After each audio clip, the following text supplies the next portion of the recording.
It is 5:26 p.m. I just got to the kitchen and I am starved. I just came back from therapy. I left my assistant in charge of the kitchen and I'm really hoping there will be some vegan croissants waiting for me because I am starving. So let's go in and see if there's something for me to snack on because I need it badly. Also, don't notice this. This is hideous. Hello. How's it going?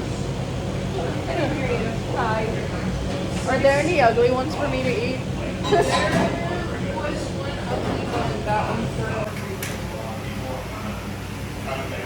I'm starving. I'll take whatever ugly one there is. So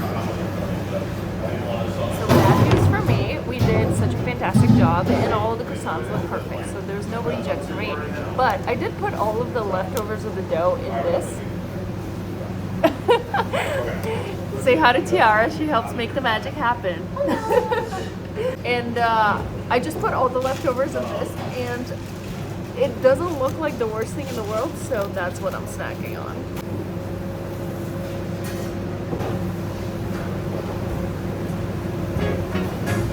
So good. Hi everyone, it's been a minute since we've done a longer video like this, and there's a lot that we need to catch up on. But first of all, let's just take a moment to appreciate how a low angle of the camera plus this beautiful hairnet is just so flattering on anybody. All right, now that that's taken care of and we fully appreciated that, let's get to it. What happened last year? Why didn't I post more videos? What's been going on? And what's ahead? Let's talk about it. So truthfully, 2023 was a year of very high highs and very low lows for me, both personally and for the business. While I broke all kinds of records in terms of production and sales of my vegan croissants, which was amazing, and I started selling them nationwide and shipping them to you guys all over the country. I was featured on the news and veg news, like the Bible of vegan publications, featured me, little old me, as one of the best places to get vegan croissants. What? I could not believe when that happened. At the same time, while that was going on, right after I went to Brazil to celebrate my grandfather's 90th birthday, he unexpectedly passed away. For the entire rest of the year, I was just in a haze of grief. Sometimes it was worse, and sometimes it was a little better, but it was really hard. But honestly, doing something that I love and having you guys to support me was one of the things that kept me smiling throughout the year. But that wasn't the only thing that made it to my awesome jar. I also went to see Taylor Swift. Oh my god, you guys, I am now a full-on Swiftie. I am converted into a Taylor Swift fan. Oh my gosh, worship the ground the woman walks on, respect her so much. There were also dance parties that I cannot get enough of. I went to the beach, I spent the holidays with my family at Disney. And oh, let's talk about some of my favorite things of the year. This right here was my favorite book of 2023. It was, I think, the first book that I read in the year. And it was definitely my favorite.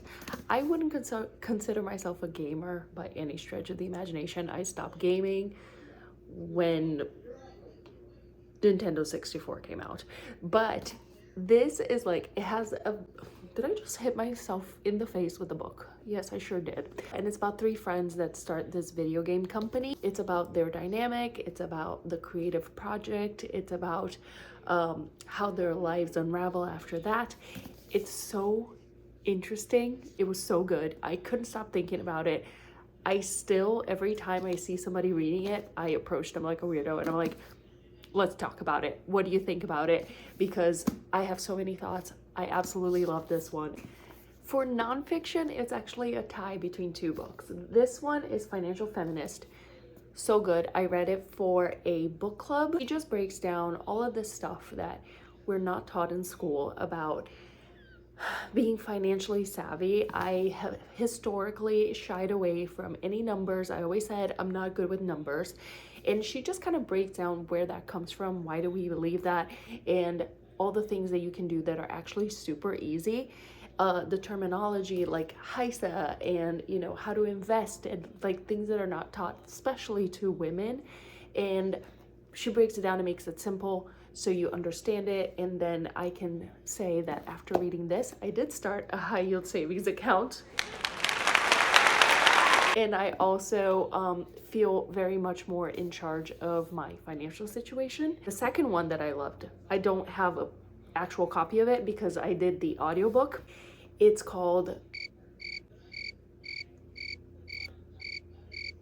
Unreasonable Hospitality. Owner of the best restaurant in the world called 11 Madison Park, and it's about how they got to be that famous and how they earned that title with this concept of unreasonable hospitality, of just like catering to the customer so that it's an unbelievable, unforgettable, incredible experience. And if this is sounding a little familiar, you might have watched The Bear, which is where I actually found out about this book after watching the show. I was like, what is this book this guy is reading? And I went to look it up. The audiobook is fantastic. Speaking of TV shows, I hope you don't mind that Gingy has decided to join us for this. I'm sure you don't. Look at that face. It's the cutest face. TV shows. 2 stood out, and I don't even think either of those came out last year. The Summer I Turned Pretty. Obsessed. I binged both seasons. I love it. I cannot get enough of it. I cannot wait for a 3rd season to come out. I did not like how the 2nd season ended. If you know what that means, you know what that means. If you don't know what that means, I suggest you go watch it because it's so good. It's so good. It's a love story. It's about family. It's about just being a teenager and enjoying summer. It's very cute, very low stress, which is what I need in my life. If you know me, you know that I don't watch anything stressful because life in the world is already too stressful. The other one was Daisy Jones and the Six. I never read the book. I just watched the show and I loved it. I loved it so much because one of my favorite movies of all time is Almost Famous, and it just has all the vibes. It has all the 60s vibes, it has the music, it has the fashion, and as you can see, I was highly influenced by the bangs, the 70s curtain bangs, and I got bangs. That is like so far highlight of 2024. I mean, we're barely into 2024, but still. Highlight of 2024, getting bangs. I am obsessed. I'm obsessed, and I plan to make this my entire personality, okay? Podcasts. The Opportunist. Got back onto true crime. I stayed away from it for a while because of my anxiety, but I'm back. Oh, I am back. And I just binged all of the episodes. So good. Not necessarily gruesome, more like opportunist, like scammy mysteries and things. The other one, I think I already talked about it, called Normal Gossip. I absolutely love that podcast. It's absolutely wonderful. I've loved it in previous years. I loved it last year. And it's just like the host always has, she has another person over and they just share a piece of gossip from somebody that nobody knows. And it's completely anonymous. Gingy is purring so much right now. Like, he's just having the best time. You are the cutest thing in the world. Yes, you are. This pink nose. It's like the cutest thing you've ever seen in your life. It just is, okay? Don't argue. Selling at farmers markets is definitely something that I did a lot more of in 2023, and it's certainly carrying on into 2024. We sold out a bunch of times at Veg Fest, at Saturday Morning Market, and even though it's a whole lot of work to put that tent together and be there for hours, it's so nice to meet all of you guys. And an unexpected, just benefit of that is that I get access to all of these fresh products that other vendors have. One of my absolute favorites is Mona's Fresh Market. Okay, they are located right next to the fresh orange juice. She makes the best tabbouleh ever that I've tried ever. Okay, this is like a parsley salad. It's fresh and it's absolutely incredible. I just will have the entire tub. Okay, completely unrelated, but also a thing that makes me smile. Look at my new mug that I got at Hollywood Studios. It's from the Tower of Terror. It says the Hollywood Tower Hotel elevator repair since 1917. I'm completely obsessed. Yes, it is dorky, and yes, that pan au chocolat does not look the best, but that's because you guys have been selling me out, so I only get the ugly ones, okay? And I know you guys have been blowing up my DMs saying that you want the shipping croissants back, and don't worry, they are coming back. By the time you watch this, they'll be back. Go to the website. I certainly could go on a lot longer talking about all that happened last year, but honestly, who wants to hear that?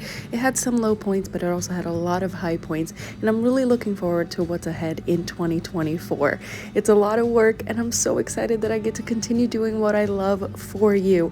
I'm not gonna lie, being a content creator and a CEO is not easy, so time sometimes it's hard to upload a lot, but I hope you stick with me. I'm so excited to share more of the business and of my life with you. So if you like this, make sure you're subscribed, and I will see you guys on the next video.